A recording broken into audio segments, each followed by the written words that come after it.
My view is I don't even like the phrase work-life balance. I think it's misleading. I like the phrase work-life harmony.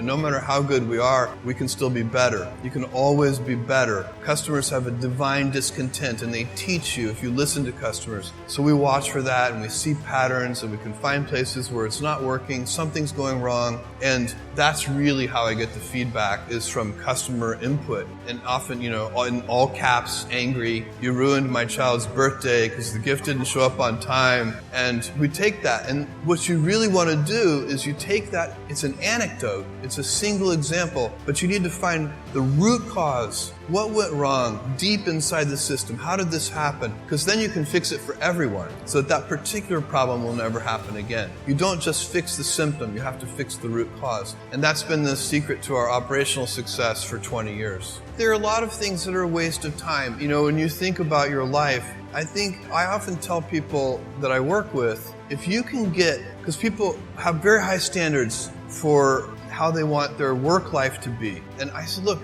if you can get your work life to be where you enjoy half of it, that is amazing, because very few people ever achieve that. Because the truth is, everything comes with overhead. That's reality. Everything comes with pieces that you don't like. So if you could have the best of both worlds, if you can have that entrepreneurial spirit and heart, while at the same time having all the advantages that come with scale and scope, think of the things that you could do. And so the question is, how do you achieve that? The scale is good because it makes you robust. A big boxer can take a punch to the head. The question is, you also want to dodge those punches. So you'd like to be nimble. You want to be big and nimble. And I find that there are a lot of things that are protective of the day one mentality. I already spent some time on one of them, which is customer obsession. I think that's the most important thing. And it gets harder as you get bigger. When you're a little tiny company, say you're a 10-person startup company, every single person in the company is focused on the customer. When you get to be a bigger company, you've got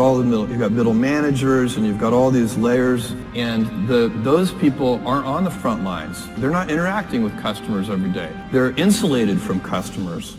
I know that if I am energized at work, happy at work, feeling like I'm adding value, part of a team, whatever energizes you, that makes me better at home. It makes me a better husband, better father, and likewise, if I'm happy at home, it makes me a better employee, a better boss, all the things. It's not primarily about, there may be crunch periods where it's about the number of hours in the week. That's not the real thing. Usually it's about, do you have energy? Is your work depriving you of energy, or is your work generating energy for you? And there are people, everybody in this room knows people who fall into these two camps. You're in a meeting and the person comes in the room. Some people come into the meeting and they add energy to the meeting. Other people come into the meeting and the whole meeting just deflates.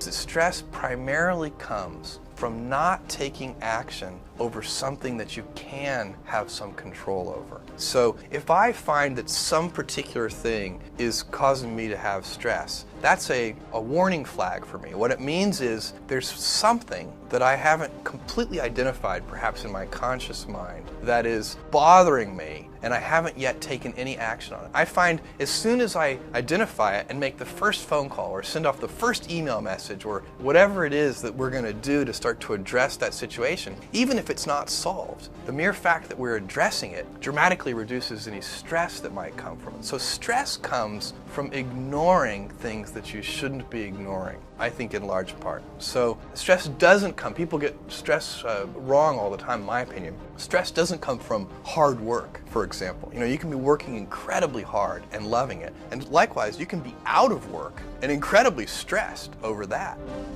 So thank you all so much for watching this video. If you haven't already, please go ahead and like this video. Subscribe to the channel if you're new, and let us know what you thought down about it in the comment section down below.